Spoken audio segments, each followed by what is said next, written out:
Kim, now like fully sure something is wrong, calls Van, his dad. And once Van hears about the messages, like now he's concerned too. So everyone now on high alert keeps trying to reach Jeramy, but everyone keeps getting his voicemail. When Kim returns from Las Vegas, her and Van go to report Jeramy as a missing person. Now, they knew because of the text messages that police weren't going to take this as seriously as they were, right? Right, especially because, he's been gone for days at this point. Van thought it was normal, or at least not concerning. At first, right. Kim has this record of him in text, literally in print, saying he's going to leave to start a new life. We've seen police not take reports over a lot less, Right. Now, here's the difference. So they do actually take the report, though it's not like they're going to mount search efforts, right? Because, Kim was right. They see all this and they're like, it sounds like he kind of just wanted to walk away. But Kim does something else in hopes of getting them to look for Jeramy. She also reports her car as stolen since he took it and both are missing. So she figures okay, if they're not going to do an all-out search for him because they think he wanted to go away, then at least I can get them looking for my car, which I think will lead us to him. Right. The car didn't want to start a new life. It's just along for the ride. Exactly. But days pass. And then weeks, and there's no sign of Jeramy, no sign of the car. So are police trying to track his phone or see if he's using his credit card or using his bank accounts or anything? Not fully. It seems like they looked at his phone a little, maybe his bank, in relation to the stolen car, but they weren't trying to triangulate a signal or track down callers from what I can tell. So whatever they did do wasn't helping locate him. And that's it. They really didn't try to locate him until something big changed the way police looked at this case. Debbie Bryce reported that on May 18th, this is now 3 months since Jeramy drove off in Kim's car, cowboys who were riding out in the desert, in this pretty remote part of the desert, came across a car totally burnt to a crisp.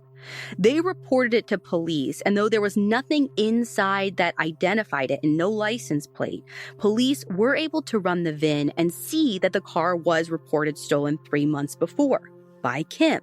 Wait, so where in the desert is this? I guess how far from Jeramy's house where he was last seen?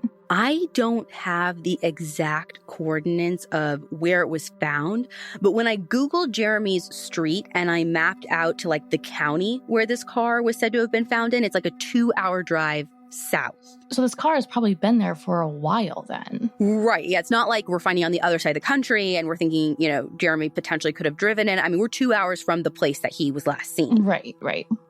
Now, what's interesting to me about finding the car is not so much the car itself, but specifically that location. First off, there was nothing usable found in the car. Definitely no body. They sifted through all of the ash and found no usable evidence. But I think the location tells us something. After speaking to the lead detective on the case, reporter Brian Morin reported in the Idaho News that, quote, when they tried to go down in a 4-wheel drive vehicle, they had to walk the last couple hundred yards because it would have wrecked the truck they were in. End quote. So it's not like the car got stuck and then burned. To me, it was deliberately placed there with no intention to ever leave that spot. The detective was quoted in that same article as saying, quote, clearly, in my opinion, the intention was to hide it and destroy evidence. It, the car, made it down there. There obviously had to be somebody else there to help get whoever drove it down there out. End quote. Okay, but is that Jeramy and someone else, or two completely different people who maybe, did something to Jeramy? That's the $1 million question, isn't it? And now, this is the point where police are on board to get to the bottom of it. But the problem is they're 3 months behind now. Yeah. Witnesses are going to be hard to come by. So they look at that digital trail that you asked about earlier, his phone and his bank. And here's what they find. There is some activity on his debit card from the night that he left. So at 10:30 p.m., so this is like right around the same time Jeramy left his Boise home, he made an ATM transaction somewhere in Boise. Okay, but that's kind of broad. Like, Boise isn't teeny tiny. It's like the state capital. Do we know where or for how much? We don't. All of this is assumptions on my part, but because it was so close to the time of him leaving, I'm thinking that it has to be near his house. And I mean, depending on the bank and like whatever limits you set on your account, I mean, you can usually withdraw between like $250, maybe $600. So yeah, at least I don't think there's any way he's like draining his account to start a new life like he might have told Kim those text messages. Now, the next transaction made on his card is like 90 minutes later at a Chevron station in Mountain Home, Idaho, which actually is kind of along the way to the desert where his car was found. Now, the disappeared show made it seem like maybe he was fueling up, but the family PI told Ed Denzel that he bought like some snacks there. Now, this is all we're told that is on his bank cards. After this, there's nothing. I mean, but he got cash out, right? So that doesn't mean he stopped spending or wasn't alive after that. He just didn't use his card. Well, true.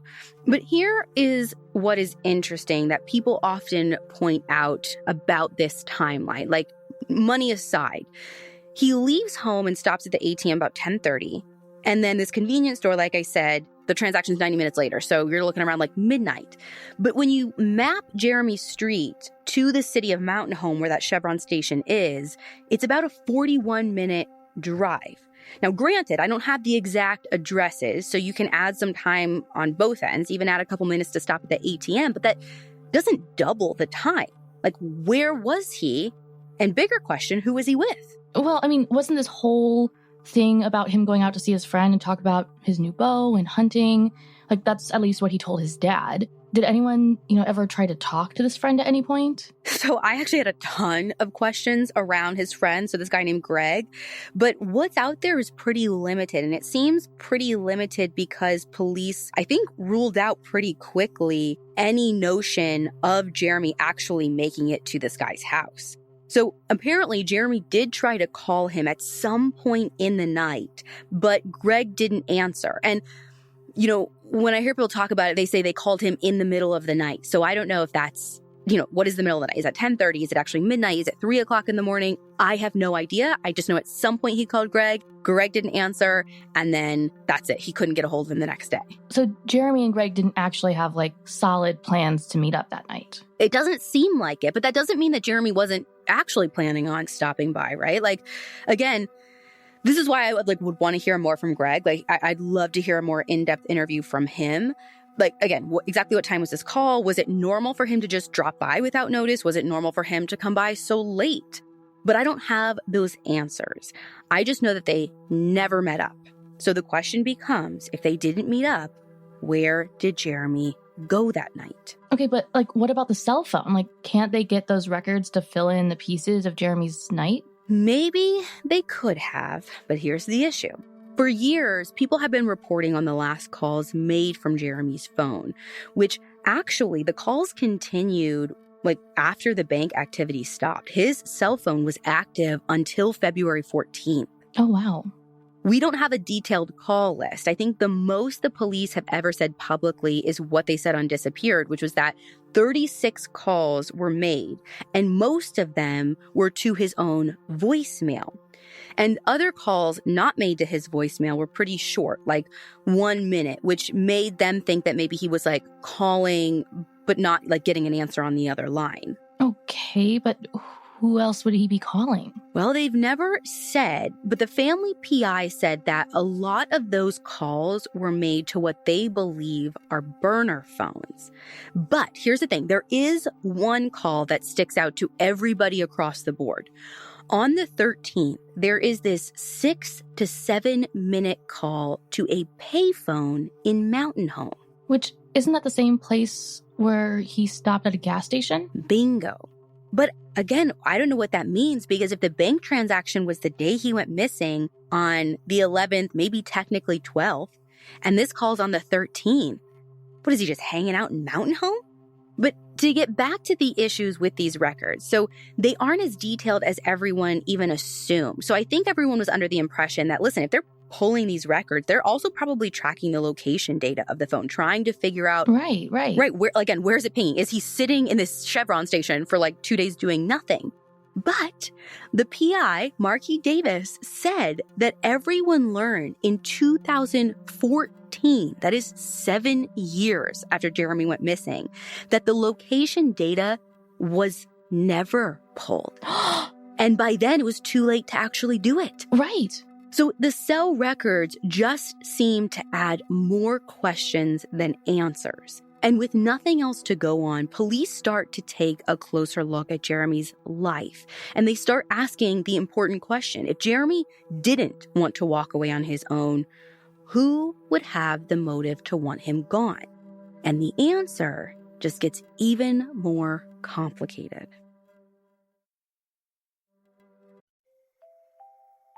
Today's episode was made possible with Daily Harvest. We've obviously been spending a lot of time at home, and to say that my entire family is very tired of cereal for breakfast is definitely an understatement. So for the past week, I've actually been using my Daily Harvest smoothies to kind of make breakfast exciting again, especially for the kids, and they're loving it. And so am I, because everything you need is right there in that little cup. And I know it's all clean food, no preservatives, added sugar, or artificial anything. A recent favorite has been the tart cherry and raspberry smoothie, but there are so many combinations to choose from. We'll definitely never get bored again. And I also got some of the Daily Harvest flatbreads and soups for lunches for myself. And honestly, it's been a game changer. There really is something for any time of the day with Daily Harvest, because we're also a huge fan of the scoops for dessert. The ooey gooey midnight fudge chocolate scoop is so dreamy and creamy and delicious. You truly would never know. It's completely dairy-free and made of so many good things. With Daily Harvest, I'm enjoying undeniably delicious, clean food without any of the prep. So whether you're looking to have your daily dose of fruits and veggies or just want to have a little more time back on your hands, you can too. Get started today. Go to dailyharvest.com and enter promo code CrimeJunkie to get $25 off your first box. That's promo code CrimeJunkie for $25 off your first box at dailyharvest.com. That's dailyharvest.com. Obviously, the first thing police hear about is Jeramy's involvement in putting away his ex, or maybe current girlfriend thing, whatever him and Jeannie are at this point. And that's something that they have to look into. Like, maybe she has an axe to grind. Like, maybe her coming around after she got out on probation wasn't like to get back together, but rather to get revenge, maybe. According to the Idaho State Journal, when police talked to Jeannie, she initially said she hadn't been in contact with Jeramy in months, but there was, quote, evidence to the contrary, end quote. So why lie about like being in contact with a missing guy unless you're trying to distance yourself from something worth hiding is what like I keep coming back to. Right. So my question is, did the police polygraph Jeannie? They did. They actually polygraphed her along with Kim and Van, possibly even more people, but they have never commented on the results of any of those polygraphs. And I assume they were just polygraphing Van and Kim out of caution, like just to rule them out, check their stories, and get them off the list to move on. Maybe. But I told you, things get complicated. You see, in the time between when Jeramy goes missing and then the 3 months later when his car is found, Marky Davis said on Unfound that Kim got married. Wait, what? To who? I don't know. From what I understand, like they actually end up divorced eventually, but it raises a lot of questions, right? Yeah, I mean, it seems like this whole like love triangle thing might be a square, or at least more complicated than they thought. So were the police actually looking at Kim as a suspect? Not I can tell. I guess what I should say is like no suspects or persons of interest have been named in this case. And before anyone gets to pointing fingers, she wasn't even the only one who moved on quickly. Allegedly, Jeannie got engaged to someone as well on Valentine's Day, which is just a couple of days after Jeramy went missing. Yeah. And the guy that she's alleged to have gotten engaged to supposedly lives in a town really close to where Jeramy's car was found. So None of this feels good, right? But none of it proves guilt. It just proves how messy all of their personal connections